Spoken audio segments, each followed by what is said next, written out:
तो देखिए, पल पल से हम आपको सारी जानकारी इस वक्त पहुंचा रहे हैं। हम आपको ग्राफिक्स के जरिए भी ये समझाने की कोशिश कर रहे हैं गाजा पट्टी पहले क्या थी, अब क्या है, गाजा पट्टी में कितने इलाके आते हैं और बॉर्डर एरिया में सिचुएशन किस तरह की बनी हुई है, फिर चाहे वो राफा बॉर्डर क्यों ना हो, जिससे जरिए मिस्र को ये डर है कि जो रिफ्यूजी हैं वो वहां पर पहुंचेंगे। लेकिन अभी कैसे पूरी घेराबंदी गाजा की हुई है, ये समझाएंगी मेरी सहयोगी रोमिता, जो इस वक्त वॉर रूम में मौजूद हैं। आसान भाषा में आप उन्हीं से समझिए रोमिता। बिल्कुल प्रयोजी, हम ये बताने जा रहे हैं कि आखिर मोर्चेबंदी कैसे की जा रही है। हम आपको इजरायली सेना की मोर्चेबंदी का वो फ्रंट दिखाते हैं जो गाजा पर सबसे बड़ा संकट बनने जा रही है। इस बार बारूदी तैयारी ज्यादा व्यापक स्तर पर की गई है, यानी कि हमास को सीधे सीधे निशाने पर लेने के लिए इजरायली फोर्स ने एक ऐसा संयुक्त अभियान शुरू किया है जिसका अंत गाजा के विनाश के साथ ही होने वाला है। अब आप ये ग्राफिक्स के जरिए समझिए कि किस तरीके से यहाँ पर नुकसान पहुंचाने का प्रयास हो रहा है। देखिए, भूमध्य सागर में गाजा का जो जमीनी घेराव है वो इजरायली सेना की तरफ से किया जा रहा है। दरअसल लगातार यहां पर जो टैंकों की तैनाती है वो की जा रही है। टैंकों की संख्या आप देखें, 2200 टैंक यहां पर तैनात कर दिए गए हैं और इन टैंकों के जरिए उन तमाम ठिकानों को टारगेट किया जा रहा है जहां पर हमास के आतंकी छिपे हो सकते हैं, उन्हें यहां पर तहस नहस करने का काम हो रहा है। ये कमांडर्स जो यहां पर मौजूद हैं, ये हर तरह के ऑपरेशन में काफी सक्षम माने जाते हैं। देखिए, इनकी संख्या भी बहुत ज्यादा, 1 लाख के सैनिक है। इसके अलावा फ्रंट लाइन पर 30,000 सैनिकों की तैनाती की गई है ताकि हमास को एक बड़ा नुकसान पहुंचाया जा सके। अब तक 9 कमांडर्स को ढेर भी किया गया है। ग्राउंड ऑपरेशन में कितने सैनिक हैं ये आप देखिए, 10,000 इनकी संख्या है। अलग अलग कैटेगरीज में यहां पर बांटा गया है ताकि जो घेराव है वो चौतरफा किया जाए। इसके अलावा फ्रंट फुट पर अगर हम देखें सैनिकों की तैनाती, तो इनकी संख्या 20,000 बताई जाती है। 20,000 सैनिक यहां पर तैनात किए गए हैं और आप इस पूरे मैकेनिज्म को अगर समझेंगे तो आप ये समझ पाएंगे कि इजरायल ने कितनी प्लानिंग की है यहां पर हमास को नुकसान पहुंचाने की। और अब जमीनी घेराव तो आपने समझ ही लिया है कि किस तरीके से यहां पर जमीनी घेराव हो रहा है, लेकिन जमीनी घेराव के अलावा यहां पर बहुत ज्यादा महत्वपूर्ण यह हो जाता है कि आगे इस ऑपरेशन को किस तरीके से अंजाम दिया जाए। प्रयोधी बिल्कुल रोमिता, और सबसे बड़ी बात यह, इजराइल ये बहुत अच्छे से जानता है कि बिना ग्राउंड ऑपरेशन के वो ना तो अपने नागरिकों को जिन्हें हमास ने बंधक बना रखा है उन्हें छुड़वा सकता है, और वो ये भी जानता है कि बिना ग्राउंड ऑपरेशन के फतेह करना हमास पर उतना आसान इजराइल के लिए नहीं है। अपडेट क्या है इसमें जान लीजिए एक बार फिर से। इजरायली सेना को हथियारों का जखीरा मिला है, क्योंकि जिन हमास के ठिकानों को तबाह किया जा रहा है उसके बाद इजरायली सेना वहां पर कब्जा करती है। तो देखिए कितनी बड़ी संख्या में गोला बारूद बरामद हुए हैं। कल हमने देखा था कि कैसे बोरे में खाने के सामान में हथियारों को रखकर छिपाया जा रहा था। और अब बात इजराइल के हालात की करेंगे। न्यूज नेशन के 2 रिपोर्टर्स हैं जो इस समय इजराइल गाजा युद्ध के वॉर फ्रंट पर मौजूद हैं। हमारे संवाददाता राहुल डबास लगातार गाजा बॉर्डर से साहसिक रिपोर्टिंग कर रहे हैं, वहीं मधुरेंद्र कुमार गाजा बॉर्डर पर आईडीएफ के अटैक को कवर कर रहे हैं। न्यूज नेशन के दोनों जाबाज रिपोर्टर्स ने आज भी ग्राउंड जीरो से स्पेशल रिपोर्ट भेजी है। कैसे आज आपको ये साहसिक रिपोर्टिंग भी दिखाएंगे हम, आपको देखनी चाहिए। आप देखिए, दिल्ली से 4000 किलोमीटर दूर फिलिस्तीन के गाजा पट्टी में बारूदी हनक सुनाई दे रही है। इजराइल हमास के बम्बर हमले के जवाब में युद्ध का ऐलान कर बारूदी पलटवार कर रहे हैं।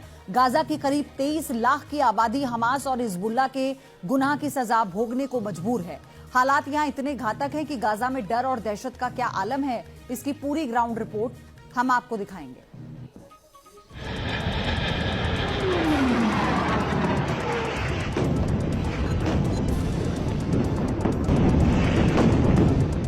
ये फिलिस्तीन का गाजा है, आतंकी संगठन हमास का गढ़। इजराइल के बारूद से ये शहर झुलस रहा है, खासकर शहर का उत्तरी हिस्सा जो बर्बादी की कगार पर पहुंच गया है।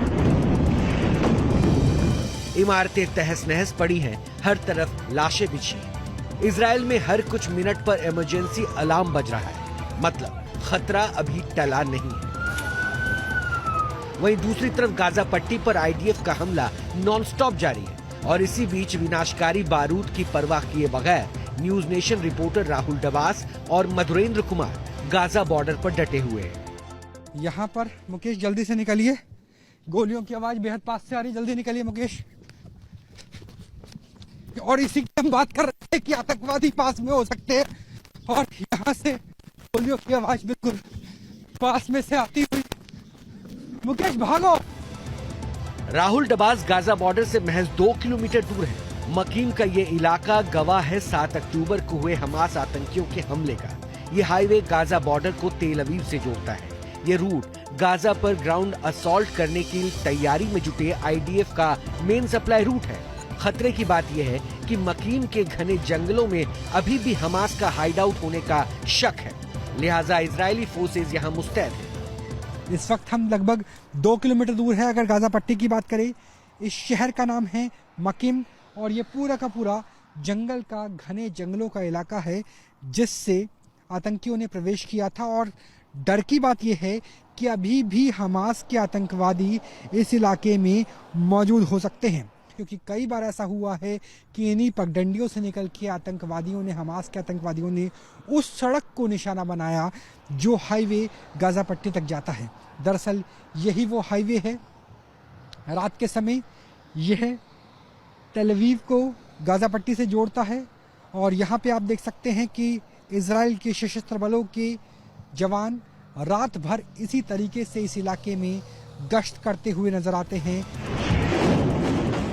पिछले 10 दिनों से जारी ये जंग उस मुहाने तक पहुंच गई है जहां हर तरफ तबाही और बर्बादी नजर आ रही है। गाजा पट्टी से लेकर इजराइल के सीमावर्ती शहरों तक दहशत और डर पसरा है। मौत की दहशत, तबाही का डर। न्यूज नेशन की टीम जिमरत टाउन पहुंची, जो हमास के हमले के बाद शमशान में बदल गया है। यहाँ रिपोर्टिंग के दौरान न्यूज नेशन की टीम आईडीएफ के असॉल्ट ऑपरेशन की गवाह बनी। गोलियां ही गोलियां, गोलियों के खोल ये बताने के लिए काफी है कि इस इलाके में आतंकवादियों ने इंसानियत को तार तार किया और ऐसी एक नहीं बल्कि अनेक गोलियां हैं। वहां दिखाइए, ऐसा लग रहा है जैसे ओलावृष्टि हुई हो।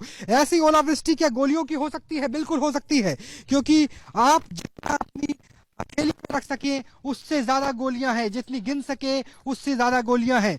तो ये देखिए, ये है स्थिति दक्षिणी इजराइल के तमाम शहरों की गोलियों की बौछार से छलनी है ये पूरा का पूरा इलाका। और सोचिए कि जब गोलियां इस तरीके से बिखरी हुई हो तो क्या इंसानियत बचेगी, और क्या अब जो गाजा पट्टी पे हो रहा है वो इसी का ही इंतकाम है जो इजराइल के द्वारा लिया जा रहा है।